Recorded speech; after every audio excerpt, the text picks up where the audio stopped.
Hello friends, good morning. Welcome back to my channel ওভিপিউ lifestyle. তোমার সবাই কেমন আছো? আশা করছি ভালো আছো। আমরাও খুব ভালো আছি। ওভিপিউ লাইফস্টাইল নতুন একটা ব্লগে তোমাদের স্বাগত। আজকে হচ্ছে সোমবার, এখন কিন্তু সময় হচ্ছে 6টা বাজে। তো ঘুম থেকে উঠে পড়েছি। ঘুম থেকে উঠে এখন সমস্ত বাসি কাজবাজগুলো সারবো। তো ভাবলাম আজকে ব্লগটাও সকাল থেকে স্টার্ট করি তোমাদের সঙ্গে, বাসি কাজবাজ থেকে শুরু করে। তো তোমরা ব্লগটা কন্টিনিউ করো আর আমার সঙ্গে থাকো, আশা করি তোমাদের ভালো লাগবে। দেখো গাইস, গাছের ফাঁকা দিয়ে কিন্তু সূর্যি মামা কিন্তু উঁকি মারছে, দেখতেই পাচ্ছ। আর এদিকে দেখো, এই গাছটায় কিন্তু আজকে একটাই লাল জবা ফুল ফুটেছে, আর কিন্তু ওই পাশ দিয়ে অন্য ফুলগুলো উঁকি মারছে। দেখো এখানে কিন্তু দেখতে পাচ্ছ আরও জবা ফুল ফুটেছে। এই দেখো, এই একটা কালার। আমাদের বাড়িতে যে কটা গাছ লাগানো, যে জবা ফুল গাছ, সব কটা কালার খুব সুন্দর। ও আজকে আবার আরেকটা জবা ফুলের কালার ফোটেনি। আজকে হচ্ছে তিন কালারের জবা ফুল ফুটেছে। এই একটা দেখতেই পাচ্ছ, আগে একটা গেল পিঙ্ক কালারের মধ্যে, আর হচ্ছে লাল জবা ফুল দেখতেই পাচ্ছি। সেটা আরেকটা আছে পুরো পিঙ্ক কালার। তো সেই ফুলটা আজকে আর ফুটেনি, তো তোমাদের দেখাতে পারলাম না, ওটা নেক্সট দিন দেখাবো। এখন গাছে 5-6টা করে গন্ধরাজ ফুল ফুটে, আর কদিন পরে সারা গাছ জুড়ে গন্ধরাজ ফুল ফুটে থাকবে। তখন আর পাতা দেখা যাবে না, তখন শুধু গন্ধরাজ ফুল দেখা যাবে। আর তখন সারা বাড়ি ফুলের গন্ধে ময়ময় করবে, সত্যি খুব ভালো লাগে। কিন্তু এই গন্ধরাজ ফুলগুলো না বেশি দিন থাকে না, এটাই হচ্ছে কথা। এই জোর হলে 15 দিন মতন থাকে, তারপরে আবার ফুল ফোটা কমে যায়। তো এই দেখো, এখন সকালবেলা উঠে সমস্ত গতকালকে রাতে এঁঠো বাসনগুলো মেজে নিয়ে চলে আসলাম, সঙ্গে তোমাদের দাদাভাইয়ের টিফিন বাটিটাও মেজে নিয়ে চলে আসলাম। তারপর যেখানে এঁঠো বাসন রেখেছিলাম গতকালকে, সেই জায়গাটা আগে মুছে নিলাম। মুছে নেওয়ার পরে তারপরে বালতি করে জল নিয়ে এসে এখন আমি পুরো বারান্দাটা মুছে নিচ্ছি। যেহেতু বারান্দাটা বাসি, আর যেহেতু আমি রান্না করবো, তো বাসি রান্নাঘরে রান্না করতে নেই, আর যেহেতু আমি বারান্দায় রান্না করি, তো সেই জন্য আমি পুরো বারান্দাটা আগে মুছে নেব। আমাদের দাদাভাই এখনও ঘুমাচ্ছে, সেই জন্য ঘরটা এখনও বাসি রয়েছে। তো ও উঠে গেলে ঘরে বিছনা তুলে ঘরটাও গুছিয়ে নেব। তো তোমরা আমার ব্লগের সঙ্গে থাকো, ব্লগটা কন্টিনিউ করো, আশা করি ভালো লাগবে। হ্যাঁ, এটাই আমার ডেলি লাইফস্টাইল, আমার দৈনন্দিন জীবনযাপন তোমাদের সঙ্গে সবটাই আমি তুলে ধরি। ঘুমের থেকে উঠে আমি কোথা থেকে প্রথম কাজবাজ শুরু করি আর কোথায় গিয়ে শেষ করি, তোমাদের সঙ্গে আমি সবটাই শেয়ার করি। আমার তখনই আরও বেশি ব্লগ বানাতে উৎসাহিত লাগবে, যখন দেখবো তোমরা আমার ভিডিওতে লাইক করছো, কমেন্ট করে আমাকে জানাচ্ছ আমার ভিডিও তোমাদের কেমন লাগলো, বা কোথায় ভুল হয়েছে, কোথায় কি হয়েছে। অবশ্যই কিন্তু তোমাদের অধিকার আছে, কোথায় ভুল হলো, কোথায় কি হলো, ব্লগটা কেমন লাগলো, সবটা তোমাদের জানানোর। তো তোমাদের জন্য তো ভিডিও বানাই, বলো। একটু ভালোবাসা দিও, একটু সাপোর্ট করো, যাতে আগামী দিনগুলোতে যেন আরও ভালো ভালো ব্লগ তোমাদেরকে উপহার দিতে পারি। তোমরা এভাবে সাপোর্ট করো, ভালোবাসা দিও। তো দেখো, এখন কিন্তু বারান্দাটা পুরোটা মুছে নিচ্ছি, এরপর যাবো কিন্তু উঠোন ঝাড় দিতে। তবে উঠোন ঝাড় দিয়ে তারপর বাসি নাইটি মাইটি ছেড়ে তারপরে এসে রান্না বসাবো। তো তোমরা আমার ব্লগ কন্টিনিউ করো।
বাসি কাজবাজ সেরে বাসি নাইটি ছেড়ে এসে কিন্তু চা বানিয়ে নিয়েছি। চা বানিয়ে সবাইকে চা দিয়ে দিয়েছি।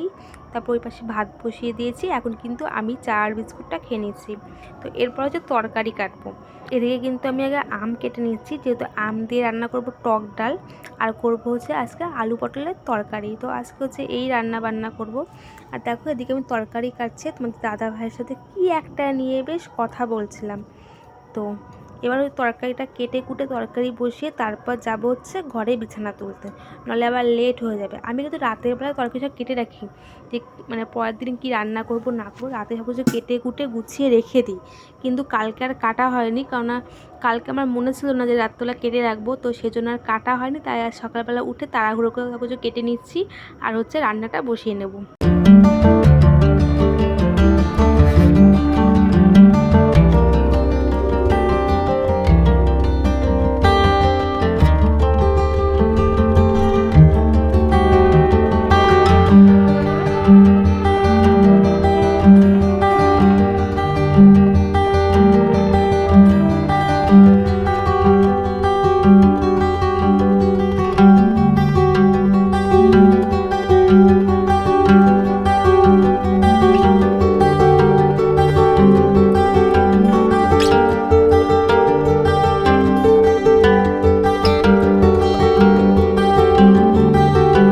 এদিকে কিন্তু আমি আগে সাদা তেল দিয়ে পটলগুলোকে ভেজে নিয়েছি, তারপরে আলুগুলো ভেজে নিয়েছি।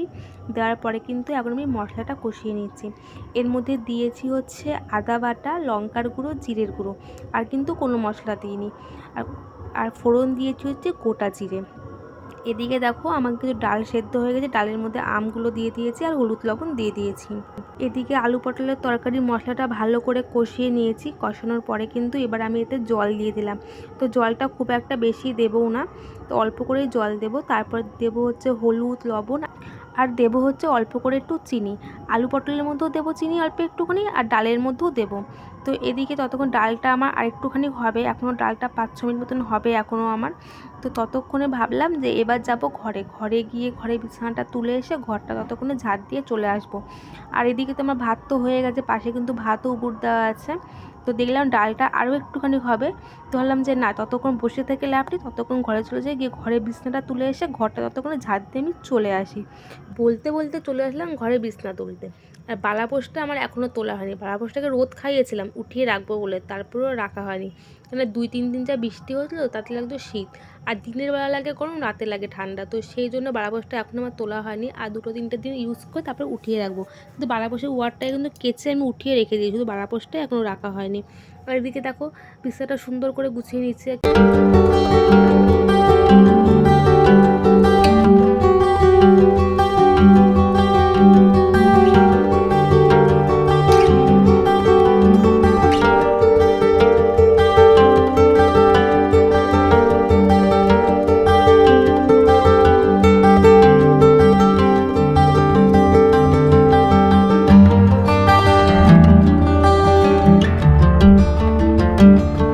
এদিকে কিন্তু ঘরে বিছানা তুলে চলে এসেছি। এদিকে দেখো আলু পটলের তরকারিটা কিন্তু আমার হয়ে গেছে, এখন কিন্তু নামাবো। এর মধ্যে যদি একটু ঘি দেওয়া যেত তো আরও ভালো লাগতো, কিন্তু যেহেতু আমার কাছে ঘিটা নেই, ঘিটা দিতে পারলাম না। আর এদিকে কিন্তু আমি ডাল ফোড়ন দিয়ে দিয়েছি। তো ডালও কিন্তু হয়ে গেছে, ডালটা কিন্তু ফুটছে এখন আমার। এদিকে তোমাদের দাদা ভাইয়ের কিন্তু স্নান হয়ে গেছে, এখন আমি ওকে খেতে দেবো। ওকে খেতে দিয়ে তারপরে আমিও টিফিন বাটিটা গুছিয়ে দেবো খাবারটা।